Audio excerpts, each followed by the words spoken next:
Well, good evening, everyone. I'm Claudia Tobin, and I'd like to welcome you to the first in our series of creative conversations this term. And a special welcome in particular to the new drawing year who are joining us and who I've not yet met in person. So in this series, we are exploring the conversations that arise across different art forms with visual artists, poets, writers, and curators. And tonight we're really delighted to start off the series with the artist and activist Bobby Baker, who will be in conversation with the writer and artist Dr. Sarah Lightman. They'll be discussing what drawing has meant to them in different ways through their lives and in their work, and how as women and mothers, they have claimed time and space to make work. So to introduce them both, Bobby Baker's acclaimed intersectional feminist practice includes performance, drawing, and installation, and persistently exposes the undervalued and stigmatized aspects of women's daily lives, exemplified by seminal works from the 80s and 90s, such as Drawing on a Mother's Experience and Kitchen Show. Bobby studied painting at St. Martin's School of Art between 1968 and 72, where she became disillusioned with the arts establishment and began making experimental and edible artworks from cake. This decision to invent her own language was fundamental to everything she's done since, and over the last 4 decades, she has performed and exhibited her work extensively across the UK and internationally, in venues ranging from her own kitchen and other domestic spaces to world-renowned festivals, museums, and performing arts centres. Since the late 90s, following her own lived experience of physical and mental ill health, recovery, and survival, her work has actively confronted the failings and trappings of the mental health system. Her touring exhibition, Diary Drawings, Mental Illness and Me, 1997 to 2008, launched at the Wellcome Collection in 2009, and the accompanying book was awarded Mind Book of the Year in 2011. In 2019, coinciding with a retrospective at Casa and Candida in Madrid, she launched her ongoing project, an epic a domestic revolutionary party fit for the 21st century. So I really look forward to hearing about that. And Bobby Baker will be in conversation with Dr. Sarah Lightman, who is a London-based artist and writer, honorary research fellow at Birkbeck, and tutor on the graphic narratives course at the Royal Drawing School. Sarah studied at Central St. Martin's, the Slade, and the University of Glasgow. And over the last 20 years, her research and artwork has focused on women's visual memoirs, with publications including Graphic Details, Jewish Women's Confessional Comics in Essays and Interviews, and her autobiographical graphic novel, The Book of Sarah. We're lucky to have Sarah here to take us through Bobby's work and share her insights, as she's published widely on Bobby's work over the last 12 years. And in 2019, she was commissioned by the Wellcome Trust and Daily Life Ltd to write the catalogue essay, Great and Tiny War. So before I hand over to Bobby and Sarah, I'd just like to say to everyone, just to emphasize that this is a conversation and we welcome your questions and comments, which we'll address at the end. And so you can use the chat box to ask questions throughout the talk, or you can wait to the end and then you can raise your hand virtually using the participants tab. You just click raise your hand and then you'll be invited to join us and speak directly to us and join the conversation. But without further ado, welcome Bobby Baker and Sarah Lightman, and thank you so much for joining us. It's a pleasure. It's a pleasure. And here we are. Oh, wow. Right, there we go. So I feel so lucky to be in conversation with Bobby Baker tonight. I discovered her work and her about 15 years ago with her diary drawings. I found they spoke to me when I was working on my own diary drawing project that later became my graphic novel, The Book of Sarah. Over time, I have found that the issues she looked at and her personal story are still relevant to what I'm experiencing as a woman, a mother, and an artist. I want to begin today's talk with a quote from The Independent in May 2020. Studies have shown women are bearing the brunt of childcare responsibilities, household chores, and homeschooling during lockdown, irrespective of whether they are working or not. I am sure as you listen to tonight's conversation, you'll also see how Bobby Baker's work and experiences are particularly apt and important at this time. And our opening slide, Bobby, we have here, what do we have on our opening slide? Well, I'm extremely proud. Last summer, I live in Wood Green, and I've never truthfully had my own proper studio. I had a workroom at the end of the garden once, and I was really shocked last summer during COVID. I was driving down to see my sister, and I was listening to a brilliant version of A Room of One's Own performed on iPlayer, which was my favourite book when I was a young woman. And I had remembered that sort of extraordinary essay by Virginia Woolf as being about having a room. I'd forgotten that it was also about the income. And I think I've never quite balanced the both, because I've also sort of walked away from the art world initially. And it just become increasingly, I want to make bigger work, and I'm sick of working on a kitchen table. And my workroom's full of all the work, it's just too much work. So anyway, I borrowed this money, and there's the foundations of my studio at the end of the garden. It's been a bit postponed, but they've told me they're coming to install it in February. So that's my extraordinary revelation. I'm very, very excited about it. And in contrast, I've got a studio at the Koppel Project, but I can't get to it because I'm homeschooling my son. So my studio is now a small corner of the sitting room on a desk with all these things balanced on it. So I've gone from space to no space in the last few weeks. Well, we're going to begin with one of your first important drawings, Bobby. Well, I kind of wanted to include this because I knew I wanted to be an artist when I was really young, and I think I so love drawing. I'm so pleased to be here in the Royal Drawing School, because when I look back on it, that whole activity of drawing has sort of run through my life. And I knew I wanted to be an artist when I was about 7. And then I went to a school. I was lucky to go to school which had an amazing art teacher. She was quite a kind of strong character, and I wanted to be her favourite. I think we all did. And she taught life drawing, and she was very strict. And this was a drawing of a girl called Juliet Sinclair. And it's so like her. Everybody was sort of astonished, as was I. But I was taught, and that whole process of learning to draw from your eye, when my father was tragically drowned on a family holiday when I was 15, and it kind of rather splintered us. It was a really difficult time. And I went to a local grammar school for the 6th form, and I couldn't stand the art there. But my mum got me into Sidcup Art School to do life drawing classes, and there were these 2 brilliant tutors. And so I had 2 years with them in the 6th form being taught drawing. And funny enough, when I went to art school, my portfolio got me into St Martin's, but they never taught drawing at St Martin's. But that kind of, it underpinned everything. I kind of realised as I got older that was just great good fortune, and that kind of practice of drawing and drawing and drawing. And when you went to St Martin's, and as you left St Martin's, this was one of your first projects, wasn't it? It was an early one, yeah. It was rather really thrilling at St Martin's in the sense that it was in Soho, and I really, it was a great atmosphere, but I couldn't relate to it, increasingly couldn't relate to it. I was clearly cast as a sort of nice middle class girl from the suburbs. My kind of family background was that I would, get over this and marry a tutor and have their children and kind of, be a trendy person. But I wasn't ever assumed that I could be an artist, but I kind of thought differently.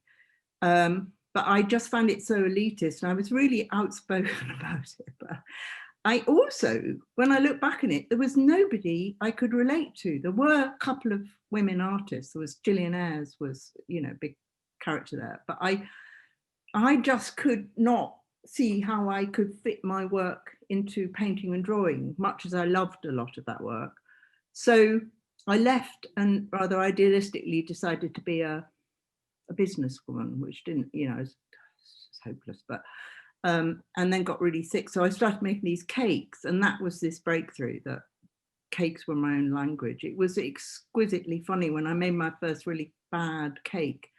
and decided a work of art of great significance. And I'd take it in St. Martin's, which was so male, really, so macho.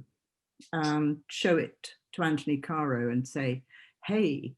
So I did a lot of, kind of fairly wild work. I used to dress up as a meringue, used to go around with meringues. And this is a show called An Edible Family in a Mobile Home. And I made a life-size version of my family out of cake. I was living in a prefab in Stepney. I was 26 then. And I really wanted local people to come. That was one thing. And eat it. And it was, I'm very, very pleased with that piece of work. This is the mother. She was mobile. She had fresh food every day. But I think this grew all over the wall, with icing sugar. So it was a kind of crystal bower, initially, of perfect family life that descended into a sort of rather rancid heap, actually. Well, we were talking before about this, looking for role models, especially as you progress with your life. And I know this as well in my own life, to have role models of people who, have families and creative lives and manage it all. And if you don't have those senses of possibilities as you're growing up, it does make life harder for you to imagine your own possibilities. Well, my heroines when I was young, because, I couldn't see any painters I could relate to, was Jane Austen and Virginia Woolf, and of course neither of them had children. And so it was this kind of, I didn't think I wanted children, but I wanted to be an artist. I had the other thing that I discovered, I wanted to make work about what was going on in my life, and it was innately, and then it more explicitly feminist. It was about women's lives. But the other thing that was a bit of a problem initially, which I've now embraced, but I think can be a barrier, is I discovered that a lot of what I did made people laugh, and it makes me laugh a lot. And I was mortified because, I was just changing the world. But it's incredibly helpful engaging people with kind of really complex ideas. So I stuck with it. Well, I can't really help it, actually. So that's very often comes into my work. Yeah, this was, so I had my first child in 1980, 2 children. And I didn't make any work. I think we agreed, I might mention this. I didn't make any of my own work. I did an awful lot of work in my 20s, got kind of a name for myself, and then had a baby and just lost my confidence utterly, but also my ability, so I worked with my ex-husband, which was a fantastic job in photography. And then I made this show, Drawing a Mother's Experience, after 8 years. And I think it's important. I remember hearing, I must have read somewhere that Jane Austen had 8 years where she made no work. So that was my kind of, I could, but this was a show I made where I opened my kitchen to the public. And this is the same as Drawing a Mother's Experience. It's like, what shocked me was when I was fortunate enough to have a child, I thought, I was going to do, we were doing the most important thing in the whole world, and discovered suddenly I had absolutely no status. And I was outraged. I just thought, this is ridiculous. This sort of first 5 years of a child's life is so important. And so, yeah, I made work about that for quite a while. So this was hurling Americans, just more. You have to throw it at a wall which you can wipe down, preferably with sort of, paint that you can wash down. And I ended up opening kitchens around the world. It was quite a surprise, sort of doing that show. And there's a really good film of it, actually. So that launched a whole endless years and years and years and years of doing touring sort of shows like that. Oh yes, we were displaying the Sunday. Oh yeah, this was a work with Andrew, my ex-husband. I was at work with him. We're really good, great to collaborate. This was displaying the Sunday dinner, which I really standing in the pudding. And these were what you made in those 8 years, mostly on those spaces where you weren't making a lot of work when you were bringing up your children. Well, I kind of rather discounted them. I did actually do quite a bit of drawing during that period in a rather scrappy way, you know, because it was so difficult to fit it in. And I got so indignant and frustrated that I set myself a plan to do a timed drawing every day. And the timing of it was this rather snippy point about how little time I had. And I managed to carry it on for almost a year. And I was really excited by the drawings, but, you know, it was the era when you couldn't digitize anything. So it just got put away. And in the retrospective in Madrid, I was really delighted that Clara Zaza sort of picked up on them and digitized some of them and you know, made them into a sort of one of those screen things. And so it's quite interesting how they were precursors for the big diary drawings you did later. I didn't. I mean, you got to focus on your drawing in a different time. I'm really keen on setting myself a plan, or a kind of coming up with a framework to do things, a rule. Otherwise, everything gets a bit random. And so I suppose this was another version. The diary drawings I did when I cracked up were, yeah, the follow on. But these are in these little books. Here's, oh, there's Dora. You know, actually, they're quite painful in a way, some of these drawings, because they're sort of riddled with guilt. This is, I think she was about 5, yeah. There's Dora upsetting school. Yeah, it was upsetting school. She just started school. I won't tell you what she said that somebody had said to her in the playground. She's very good at, she got an acute memory. It was so shocking. Anyway. I find these drawings, because they're made so much in the time at the moment, they're fresh and they're frenetic, and they have so much kind of power and emotion in them. And with the diary drawings, I know because in a way you often colour them slightly later or over a certain amount of time, and these were so in the moment. There's something like a kind of that moment of kind of frisson of life and art, and I feel that's why they're really quite electric, these works. That was 15 minutes I could see. This is 30 minutes, quite a luxury. And it says, beginning to make it up with little d and little c. That's Dora, my daughter, and Charlie. In pressurized circumstances. I remember buying that kind of tunic thing up near where you live in Hampstead. There was a sort of fashionable shop. Yeah, so that's that. It was that constant tension, and here we are again. Oh gosh, never home early enough and always too grumpy. Because I was working with Andrew, and I used to get home and fetch them from school, and I used to go and sleep on the sofa with them. But they have turned out all right. But these are moments that many parents will be experiencing all the time, and the way you what you're thinking and what you're doing are often opposite things. You might be thinking angry, grumpy thoughts, but you're acting this role of love to your child. You know, there's often a dissonance between how you're feeling or what your role needs to be right now, and that's so lovely. I can remember that time my mum was a sort of epic personality, but she was sort of, you know, daily berating, sort of, you know, "Ooh, shouldn't be working." So you have this kind of tension around the culture, and yet if I hadn't worked, I managed to start working by then with Andrew, I would have just exploded. Yeah, we've got we've got these, and these are so intimate, and I'm so kind of relieved to see other people struggle. It's quite relieving. It's called Super Couple, and you know, I'm just nearly out the bed.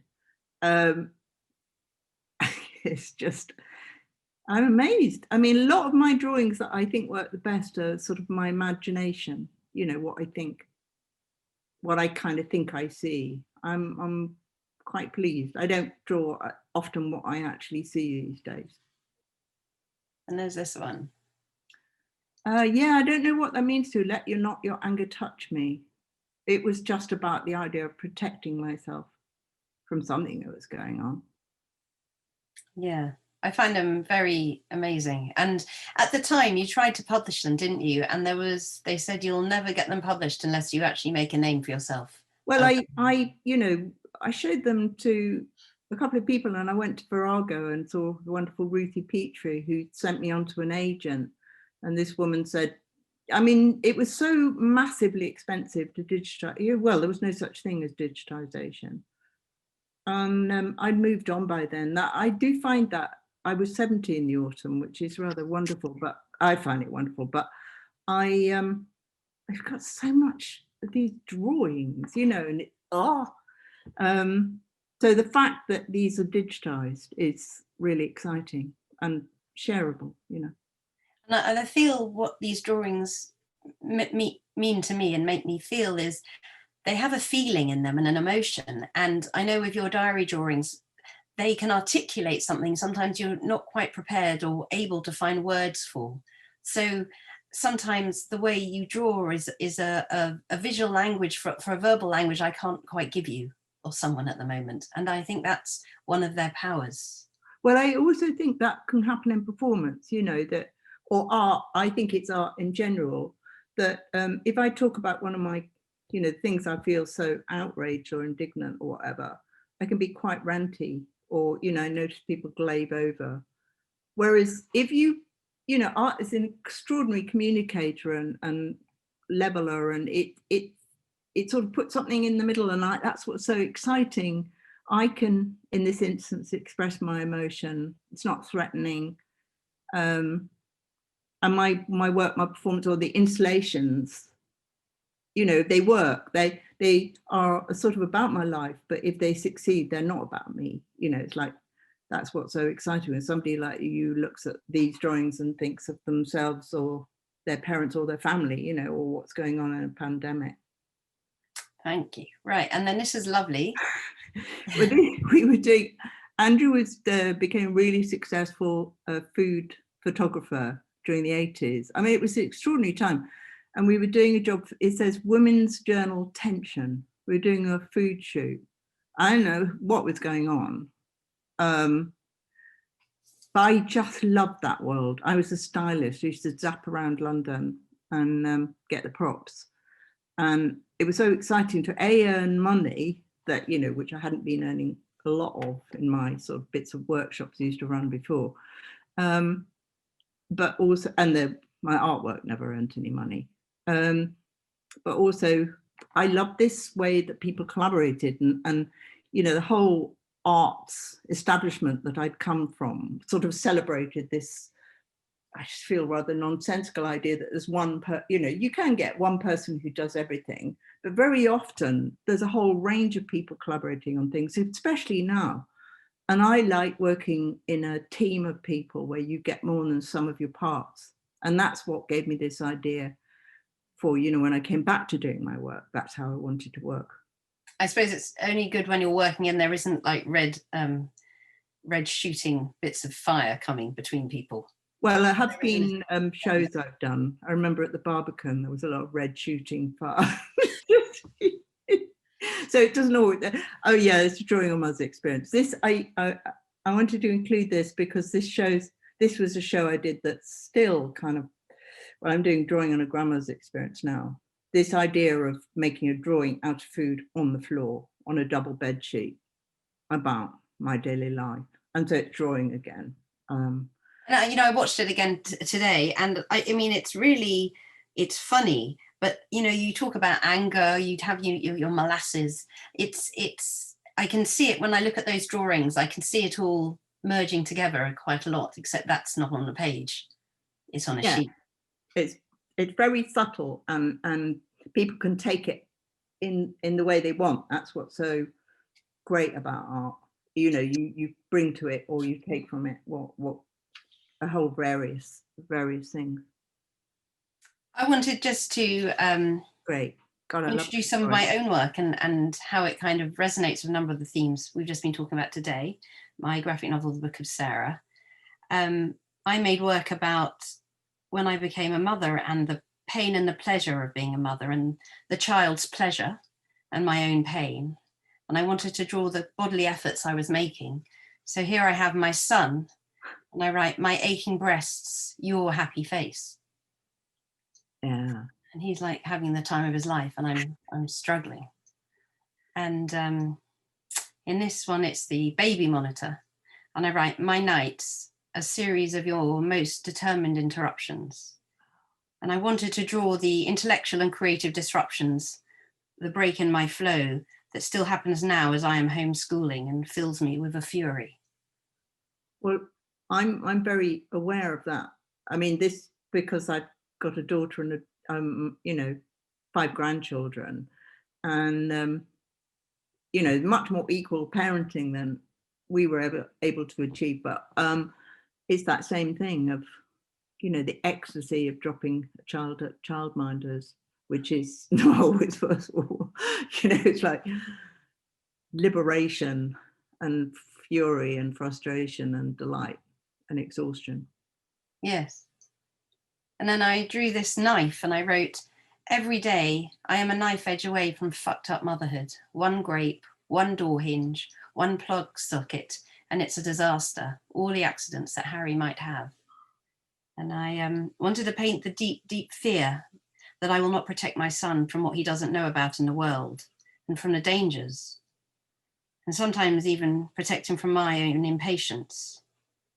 This was kind of all the emotional work of mothering that's also very exhausting. You live in a kind of a fearful world as well. Yeah, yeah, exactly. I must say I'm a very fearful grandparent. One of my eldest granddaughter ran away from me in John Lewis, and she was below the height of the rails, and she's deaf, and she turned off her cochlear implant. It was still like, oh God, chasing, I'm disabled. These kind of little everyday, like 50 little heart attacks you just walk around having. Yeah, I would point out, because I'm very aware of it now. It's also, it's parents, you know, it's my, you know, my son and my son-in-law kind of, it's that thing of the, you know, the pressure. But I love this drawing. Oh, I love it. And then this final drawing is I wrote, I'd rather spend money on my art than trying to get pregnant again. And it feels wonderful to paint, to make art and have friends in the studio building. I painted about what I wanted to do, as I saw that caring for someone else was not actually caring for me, that I needed to invest in me and my creative dreams and my ambitions again. And that felt very strongly in me, like it was kind of a bubbling feeling. And as soon as I got my studio, after Harry was born, like a few years after Harry was born, I felt much more coming into my own space again. So I think losing the studio now during lockdown's been really hard. I'm doing more parenting and less of my own space. And I find that particular delineation really quite hard. Yeah, I bet you're many millions of people in feeling the same. The diary drawings, I will say, are, you know, became very well known, and I'm very proud of that. But I just want to contextualize it a bit, that I cracked up in the mid-90s massively to do with the pressure of not earning, not having regular income, but becoming increasingly successful, the pressure of touring. Andrew and I nearly went bust financially, you know, with a huge recession. He's a great photographer. And also there was a lot of stuff from my early life that was deeply troubling. And I think yeah, well, I know it caught up with me. And it was, I did crack up, and I just thought, I was just astonished by when I finally saw the psychiatrist who told me I was disordered. And I actually said to her, I beg your pardon, you know, like, but what happened was I went to this day centre thinking I'd be there 3 weeks because I was going to just sort it out. I'd always wanted to try live, you know, watercolour painting. So I took the sketchbook. I was slightly in denial, and they had an art room, and started doing a drawing a day. And then it became this kind of incredible, the thrill of it. And that became a bit oppressive after a couple of years. So I started to do a drawing a week, and quite often I'd finish them on the day, but sometimes I'd paint them later. And it was a life-saving, and it actually became 11 years to get out of the mental health system. And I have to say, the notion of mental illness, mental distress is so sort of medicalized in the sense that it's, you know, that there's something wrong with you. Actually, you know, I'm in the happiest stage of my life. I've sort of learned a lot. It was a very gruesome, it was a horrific experience.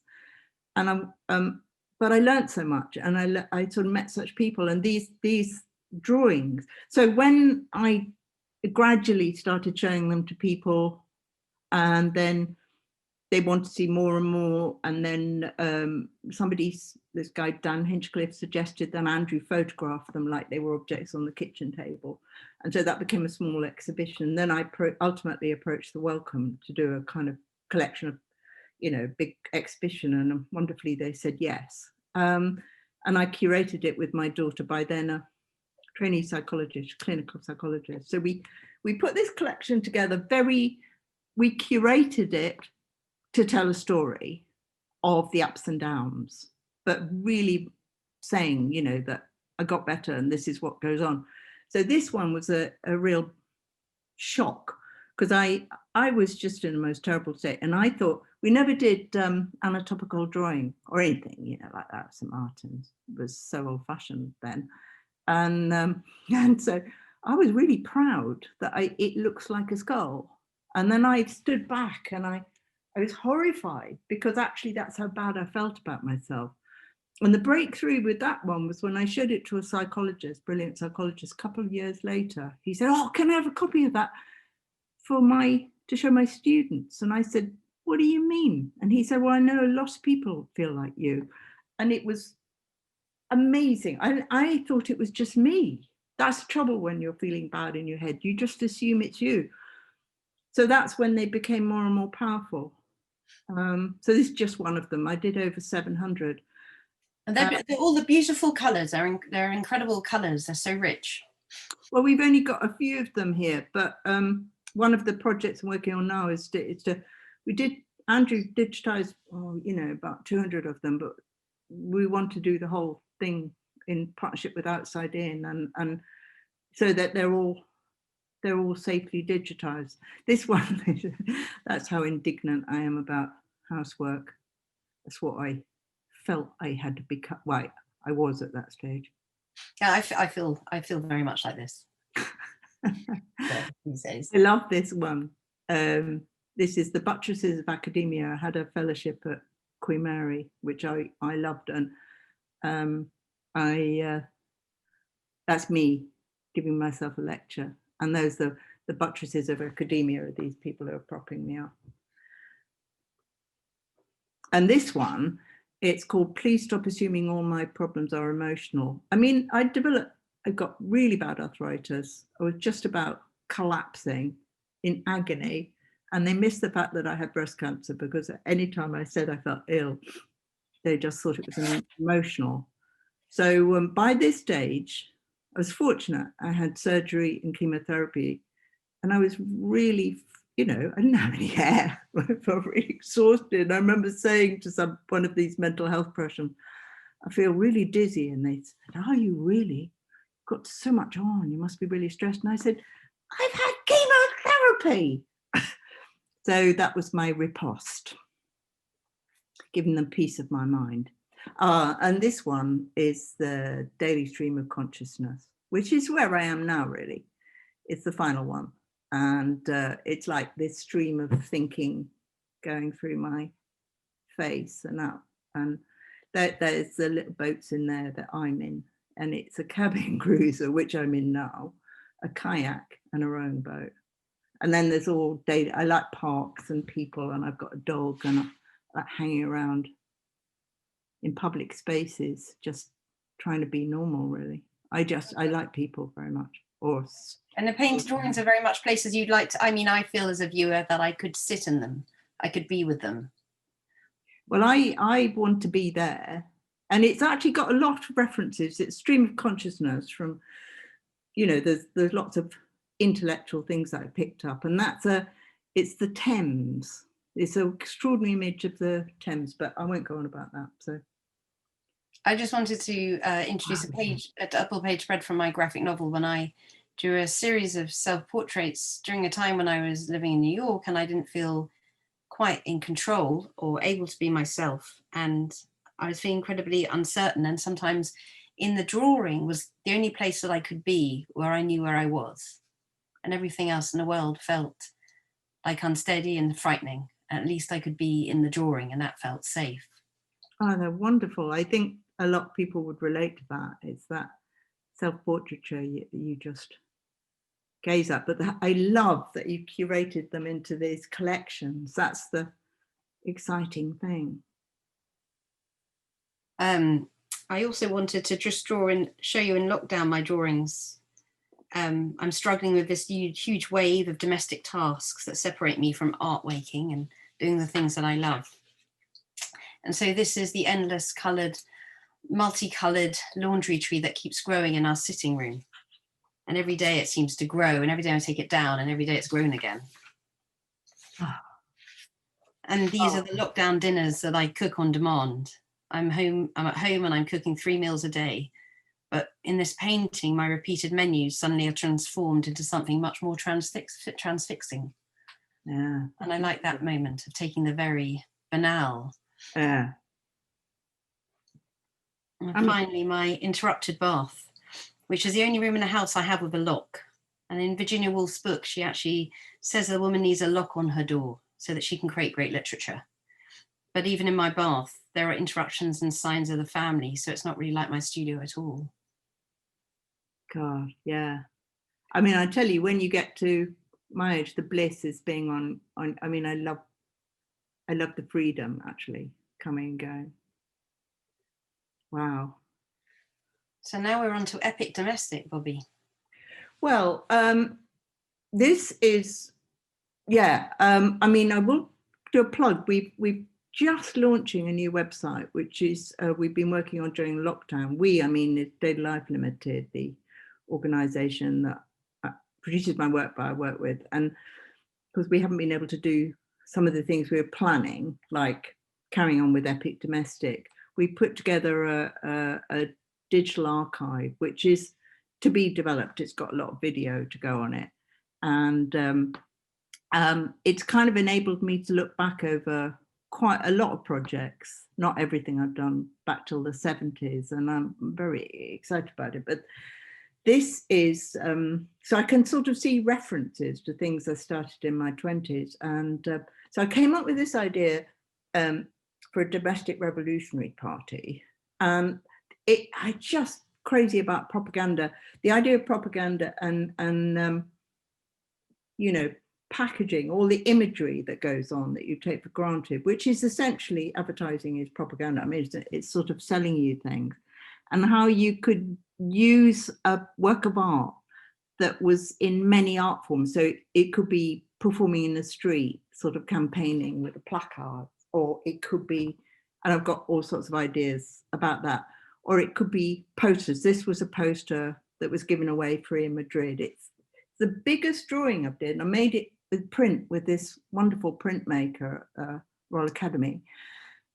And it's 1 meter by 70. And have we got the next one? Yeah.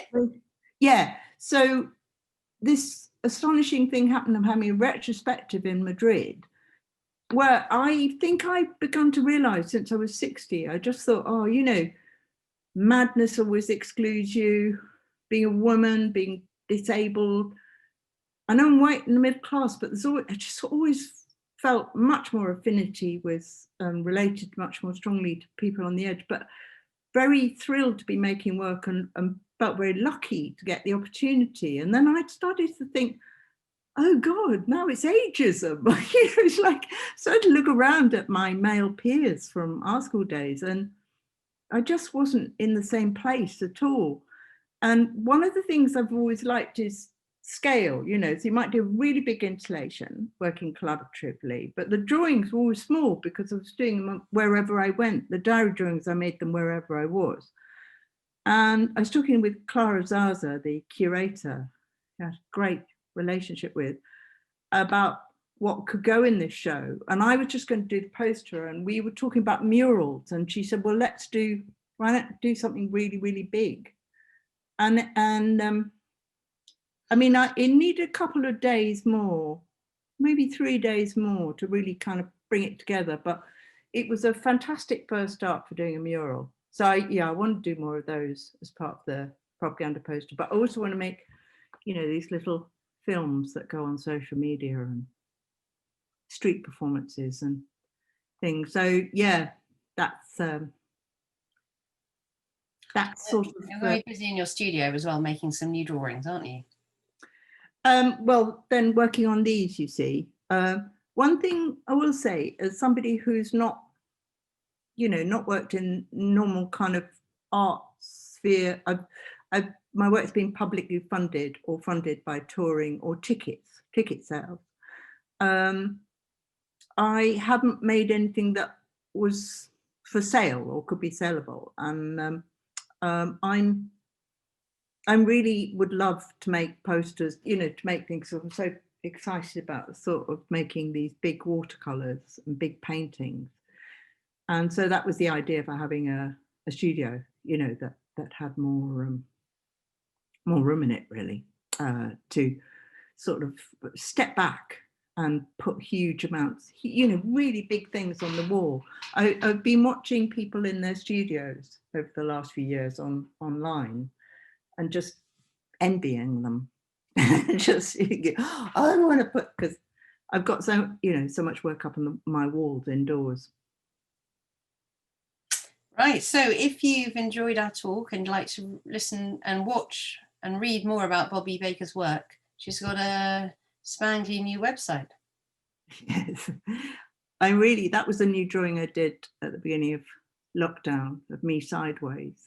I'm really, yeah, that's on watercolor. If you see it on the website, I'm really pleased because you can see the way the paint sits on the bobbly paper, and then the, you know, the archive. So it's got a lot of editing needs doing if you check into it, and that, you know, do log on and sign up because it will be growing. Great. I think I will stop our share and go back to Claudia, right? Thank you. Thanks so much for such an enlivening conversation and sharing all your work and ideas. Yeah, I was really struck by, well, one of the many things I was struck by was, you know, it was humor, actually, and the importance of humor, and which threaded through your work, but also through the conversation. And just thinking about it as a medium of communication, even when tackling, you know, really distressing and painful subjects, and as a way of a kind of antidote to mental distress. But I was just thinking, you know, how very powerful, you know, and actually, if you're in crisis centres or psychiatric hospitals, it's the most rebellious thing you can do is laugh. And I've never laughed so much as when I've been in those places with my fellow compatriots, you know.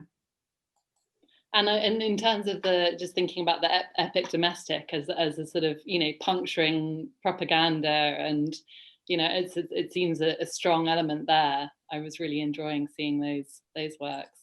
Yeah, it's interesting though, because Clara's also, like Sarah's written a lot, you know, people have written about my work, and they've commented. I mean, Marina Warner wrote this wonderful piece about my work, and that it's kind of taboo to make work about the menial everyday life, women's lives. It's sort of actually breaching all the codes of what you're supposed to do, but also for it to be kind of slightly coarse and funny is shocking. And I kind of, you know, that's the great thing about getting older and looking back, and you think, oh, that's why I've been patronized or underestimated. I began to realize more consciously what a threat my work is, and why it's easy to categorize work like this and kind of rather, you know, I've had that throughout my career, and I've just slightly ignored it, you know, sort of, oh, you make us laugh so much. But, you know, they wouldn't say that about David Trigley, and his wit is innately part of his work. And I think it's the combination of about women's lives and the menial and the banal and the humor, but it's what people relate to, and it's who I am, and I stand very strongly by it. And it's not all funny, and it's not, even if it's funny, it quite often makes people cry as well. And you know, there's a great sort of weaving in and out. It's about communication, isn't it? You know, that's what I see. Yeah. Drawing, you know, it's all these different stages. You make drawings for yourself, or you make them, but if you're going to choose to show them, you want people to relate to the things that you're making work about. So you're communicating, and actually it's quite cunning putting humor. I think it's kind of sort of quite manipulative in a way, in a good way. You know, I'm going to trick you into laughing about this, and then you'll be really shocked afterwards about what you saw. Absolutely, it can be serious. It's kind of a serious mode of critique at the same time. Yeah. Well, I just wanted to say, you know, we're open for questions. We've got a little bit of time. If anyone would like to write a question in the chat or raise your hand, there's a few hands raised now. So Maggie Best, would you like to ask your question? You're first up. Hi. Just need to unmute yourself.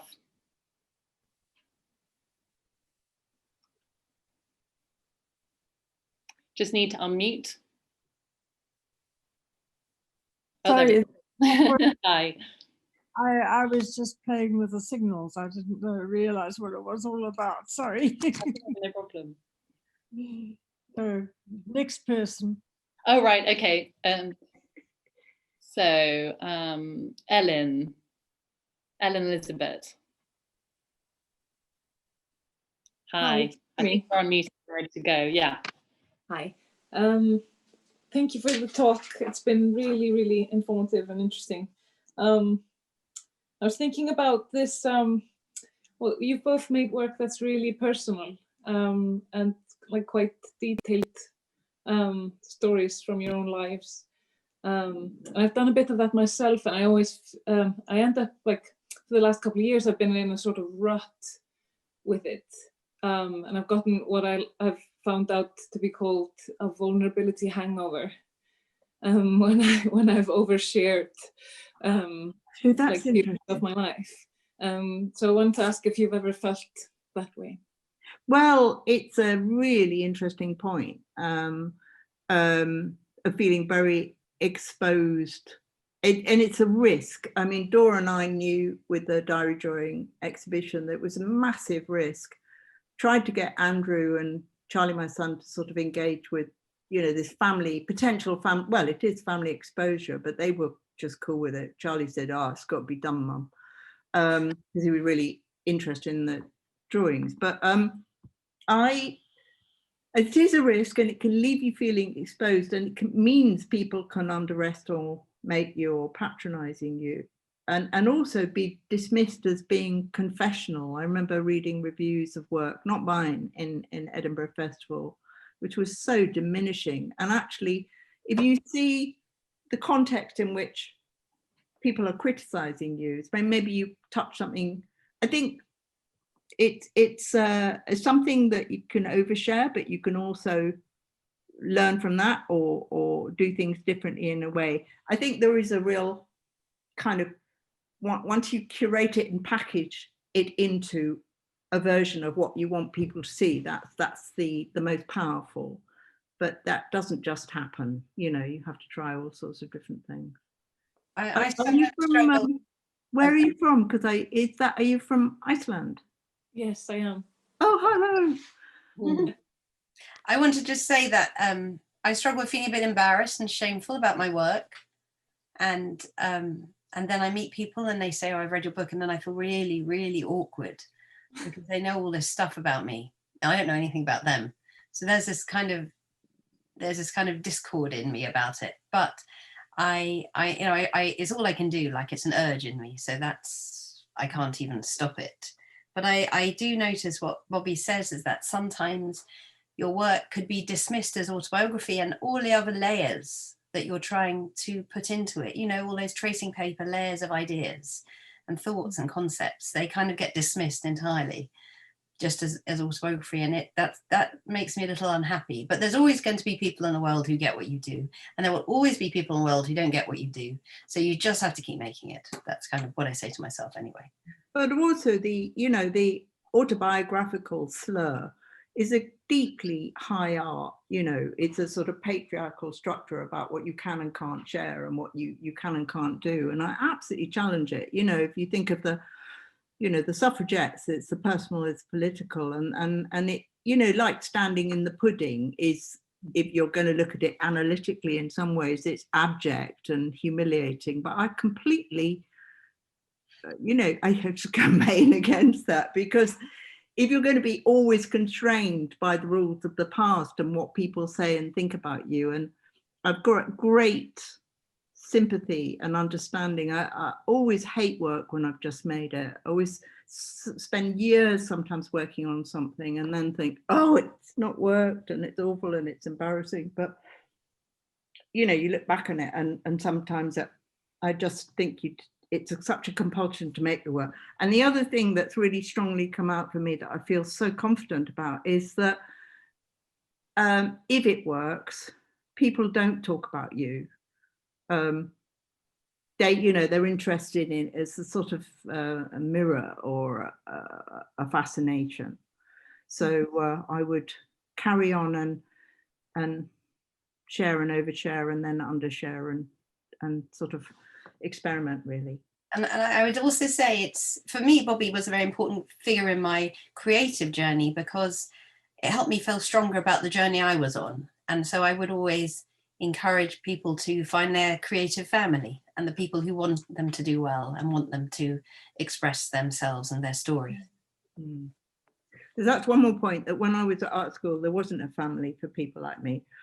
And I became a performance artist, which was pretty fun and cool, but I didn't feel comfortable. And I'm really excited these days, because I just think there's so many people, and younger women and younger people and younger men and people from all these kind of communities of people that I just feel there's a lot of us like that, and the times are changing. And it was the inauguration this afternoon in America. Timely. Thank you. Well, there's so many questions, so just to let a few others join us. Jacqueline, no, who's top of this? Heine King, you're waiting there. Do you like to join us? Hi. Hello. Oh, thank you very much. I've been thrilled. I've actually just, can you be quiet? I've just graduated from CSM this summer myself, from the MA Fine Art, and I'm pleased to say that I did some drawings for my final work, and they were well received. So basically, I'm at the beginning of my career, and I've got children who I've been very reluctant of kind of involving in my work, but as you've been saying, children are part of a mother's work, whether you want it or not. And I was just interested if you have like any tips or any kind of views on the ethics of involving your children. Yeah. Well, I when I discovered Marlene Dumas' work for the first time, she let she and her daughter just drew on her drawings. They're just astonishing drawings she was making, and her 7-year-old daughter, I think, doodled on them, and so I found that very liberating. I think it's an ongoing debate, really, and dialogue. I've got these very articulate. I kind of discuss it a lot with Dora and my daughter, and it's the question of what age they are and what they feel, and I'm certainly kind of conscious of it, but I don't know. I think it's sort of what age and what you're asking them to do, because people kind of do much worse things than involve them in their art. Children, Yeah. What are the motivations and what's the communication, and do they like doing it? because they'll soon let you know. Dora's biggest aim when she was young, when I did Kitchen Show, I had her and her friend playing piano at the end and making people cry, and she just loved it. But like 2 years later, when she was a teenager, you know, she's mortified by my work. And so yeah, I think sort of it's a discussion, and you've got to kind of have your own morals, really. Yeah, thank you. Thank you. Yeah, it connects to another question someone's written, Irene Pulga, who's asked, do you both, do you find that having children has given you a better connection to your inner child? And if so, how has that affected your art making? So I suppose in some ways you've answered that, but. I'm quite jealous of my grandchildren's drawing ability. If you're talking, I don't really know what inner child, well, how you mean that, but because I feel a very kind of mature, content person, I love the way children draw, and they're kind of producing very competently these astonishing images. So I kind of copied them, got them in the fridge, quite a lot of them. I think it keeps you alive and keeps you, and I've got another thing on the fridge, which is something from Grace and Perry about, yeah, it's very childlike making work. You know, it's sort of exposing and it's playful. So yeah, in that sense, I don't know. What do you think, Sarah? I don't know, actually. I think what I get from my son is just a kind of delight in being alive and being happy and excited about things. And I quite like, I suppose what I use him is he's like my first audience for all the teaching ideas I ever have. So I say, you know, anything's possible. And, you know, it's, you know, like we went through a phase where we never did any Lego instructions. We just threw all the Lego in a box and made our own thing. And then now he's discovered there really are instructions that you can build exactly what you want, you know, these complicated buildings and rockets and airplanes. But I quite like everything being possible with him. And that's kind of magical. And yeah, very, very direct and honest. And I suppose one thing that's been fed back, and I would say about Sarah, it's incredibly honest, and people have said I'm brave. And you know, there's a certain courage in exposing yourself to criticism and people. And children are just so open and should be listened to a great deal more, as well as having boundaries. You know, they don't rule your life. Thank you. Well, one a question that's sort of come up a couple of times. There's lots of different comments and much appreciation for this discussion. But a question that we were discussing just before going live was about, you know, working in lockdown and the different spaces that we're all working in and the different limitations and things. But one of the questions that's come up in the Q&A is about, you know, this new chapter with the studio that's being built, Bobby, and, you know, your ideas for that studio and what it might open up in your work. Well, I think Epic Domestic, I know I've felt like this before about projects, but it feels the most exciting idea I've ever had at the moment, because it's got such potential. And I'm applying for money at the moment to do research and development for it, which I've not had the chance to do. I don't think I've ever had a kind of residency or anything like that before. Those things came after me.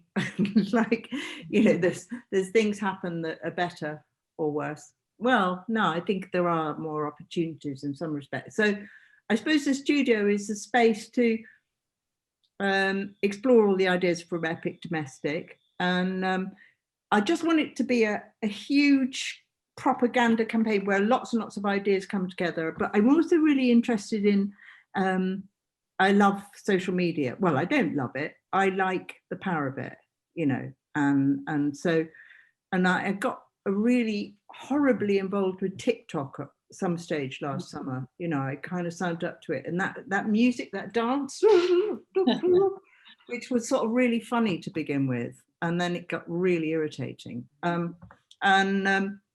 Yeah, the idea of making these tiny domestic films that get sort of put out as propaganda.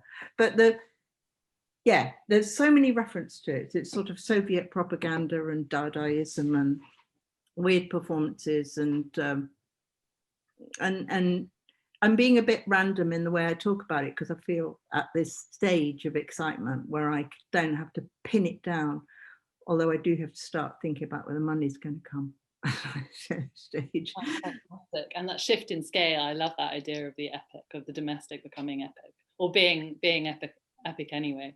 Well, I also think I've always wanted to spend more time painting and drawing and mucking about, but I am 70, and I mean, that doesn't stop a lot of people. Like President of America, what's he, 78? But yeah, exactly.